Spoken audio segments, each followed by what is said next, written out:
চণ্ডীতলা গ্রামীণ হাসপাতালে অসামাজিক ঠেক, স্টাফ কোয়ার্টারে মদ গাঁজার আসর। স্টাফ কোয়ার্টারে বেহাল দশা, চাঙর ঘষে পড়ছে। পরিত্যক্ত কোয়ার্টারে অসামাজিক কাজকর্ম চলছে বলেই অভিযোগ। সংস্কারের অভাবে ভগ্ন দশা স্টাফ কোয়ার্টারে। আমরা এই বিষয় নিয়ে আরো জানবো, কথা বলবো আমাদের সঙ্গে বিধান সরকার, আমাদের প্রতিনিধি রয়েছেন সরাসরি। বিধান, একটু জানার চেষ্টা করবো, স্টাফ কোয়ার্টারের যে ছবি আমরা দেখতে পেলাম একেবারে ভগ্নপ্রায় দশা, এবং সেই ভগ্নপ্রায় দশা স্টাফ কোয়ার্টারে অসামাজিক কাজকর্ম চলছে।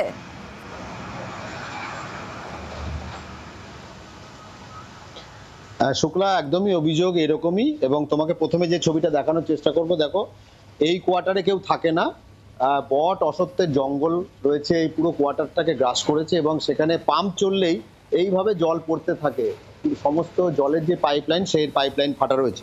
পাশাপাশি আরেকটা ছবি তোমাকে দেখানোর চেষ্টা করব, যে অভিযোগ আসছে যে এই স্টাফ কোয়ার্টার, যেখানে চণ্ডীতলা গ্রামীণ হাসপাতালের যারা স্টাফ, ডাক্তার, নার্স থেকে গ্রুপ ডি এবং ফার্মাসিস্টরা থাকতেন একটা সময়, সেই স্টাফ কোয়ার্টারের অবস্থাটা দেখো। এখানে মদের বোতল যত্রতত্র ছড়িয়ে রয়েছে এবং এখানে যে নেশার ঠেক হয়, এখানে অসামাজিক কাজ হয়, সেটা কিন্তু এই ছবি থেকেই স্পষ্ট।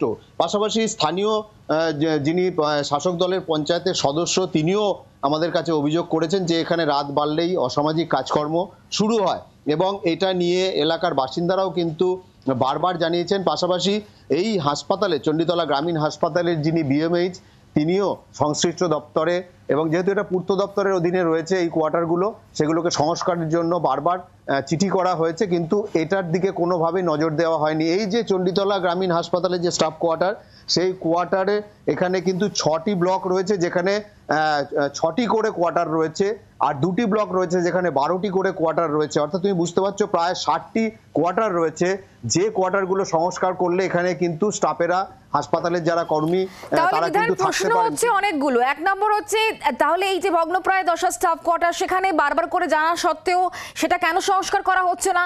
এবং এখানে যে মদ গাঁজার আসর বসছে, অসামাজিক কাজকর্ম চলছে, যেটা স্থানীয় মানুষজন অভিযোগ করেছে, নির্দিষ্ট জায়গায় বলা হয়েছে, তাহলে তার পরিপ্রেক্ষিতে ব্যবস্থাই বা এতদিনে নেওয়া হচ্ছে না কেন?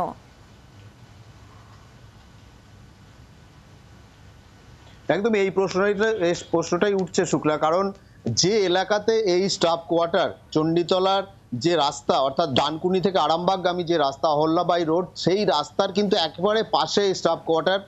অত্যন্ত একটা গুরুত্বপূর্ণ জায়গা, চণ্ডীতলা গ্রামীণ হাসপাতাল, থানা একদম পাশাপাশি। সেইখানে কিন্তু যখন অসামাজিক কাজকর্ম হয়, স্বাভাবিকভাবে একটা নজরদারির অভাব রয়েছে, এটা বোঝা যাচ্ছে। পাশাপাশি এই যে ভগ্ন দশায় কোয়ার্টারগুলো রয়েছে, সেখানে 3টে ফ্যামিলি রয়েছে, তারা কিন্তু জীবনের ঝুঁকি নিয়ে রয়েছে। আমরা তাদের সাথে কথা বলছিলাম যে তারা কিন্তু অত্যন্ত ঝুঁকি নিয়ে এখানে রয়েছেন, তাদের অন্য জায়গায় যাওয়ার নেই। বাকি যারা চিকিৎসক বা নার্স এখানে স্টাফেরা রয়েছেন, তারা বাসা ভাড়া নিয়ে থাকছেন বা অন্যত্র তারা থাকেন, সেখান থেকে তারা যাতায়াত করেন। এবং এই বিষয়টাই বারবার কর্তৃপক্ষ, সংশ্লিষ্ট দপ্তর, স্বাস্থ্য দপ্তর এবং পূর্ত দপ্তরের নজরে আনা হয়েছে, কিন্তু এই স্টাফ কোয়ার্টারের হাল ফেরেনি। অর্থাৎ এই স্টাফ কোয়ার্টারগুলোকে সংস্কার করা হয়নি। সংস্কার করা হলে কিন্তু এখানে তারা থাকতে পারতেন। যেমনটা বিএমএইচ আমাদের জানাচ্ছেন যে তাদের যে হাউস রেন্ট অ্যালাউন্স, অর্থাৎ তাদের যে বাসায় থাকা ভাড়া, সেই ভাড়াও কাটা হচ্ছে, অথচ তারা কিন্তু এখানে থাকতে পারছে না। তুমি নজর রাখো। ধন্যবাদ আমাদের সঙ্গে সরাসরি থাকার জন্য। চিকিৎসকদের তরফ থেকে কি বলা হচ্ছে এবং স্থানীয় বিজেপি নেতৃত্বই বা কি বলছে শোনাবো।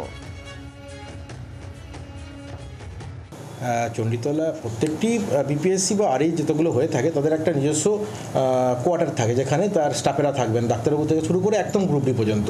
চণ্ডীতলা হাসপাতালে বহুদিন ধরেই আমরা দেখে আসছি এই কোয়ার্টারগুলো এক্সিস্ট করতে। একটা টাইম ছিল ডাক্তারবাবু এবং group D nursing staff, pharmacist পর্যন্ত থাকতেন, কিন্তু দিনের পর দিন তার কোনো পরিচর্যা যখন পিডব্লিউডির তরফ থেকে না হওয়ার জন্য এখন আর বসবাসযোগ্য নেই। সেই কারণে ম্যাক্সিমাম ডাক্তারবাবু এবং স্টাফেরাই এখন প্রাইভেটে আলাদা ঘর ভাড়া নিয়ে থাকেন, কিংবা কেউ কিনে নিয়েছেন বা বাড়িতে যাতায়াত করেন। এখন প্রশ্ন হচ্ছে, এটা তো আমাদের অনেক দিনেরই দাবি রয়েছে, যাতে কোয়ার্টারটা বাসযোগ্য হয়ে ওঠে, কারণ অলরেডি আমাদের প্রত্যেকটি স্টাফের কিন্তু এইচআরে কাটা যায়, কিন্তু সরকারি প্রোটোকল অনুযায়ী আমাকে এইচআরে কাটতেই হবে। তো আমাদের অবশ্যই দাবি থাকবে যাতে কোয়ার্টারটা রিনোভেট করা যায়। বর্তমানে রাজ্য সরকারের উন্নয়ন শুধু বিজ্ঞাপনে সীমাবদ্ধ। বিজ্ঞাপনে দেখা যায় প্রচুর উন্নয়ন করছে, বাস্তবে সেটা নেই। তার প্রমাণ আপনারাই পেয়েছেন, চণ্ডীতলা হসপিটালে যে কোয়ার্টার 80 শতকে তৈরি যে কোয়ার্টার, সেটা মেনটেন পর্যন্ত হয় না। সেটা মেনটেন করলে আর ডাক্তারদের এলাকা ছেড়ে অন্য জায়গায় যেতে হয় না, তারা বিভিন্ন জায়গায় ভাড়ায় থাকে বা কলকাতা থেকে আসা যাওয়া করে, তাতে রুগীদেরও অসুবিধা হয়। এবং শুধুমাত্র কোয়ার্টার নয়, হসপিটালেরও কোনো রকম সেখানে অপারেশন থিয়েটার থেকে শুরু করে প্রয়োজনীয় বেড থেকে শুরু করে প্রয়োজনীয় আরও যে অপারেশনের যে ইনস্ট্রুমেন্ট থেকে শুরু করে কিছুই নেই। মানুষ তাই আজকে চণ্ডীতলা হাসপাতালের উপর নির্ভর না করে কলকাতার দিকে বা বিভিন্ন প্রাইভেট নার্সিংহোমের দিকে যায়। এখন ওখানে মদ, জুয়া, সাট্টার ঠেক হয়েছে, ওখানে গাঁজার ঠেক হয়েছে। বাংলার আওয়াজ, বাঙালির আবেগ, জি 24 ঘন্টা।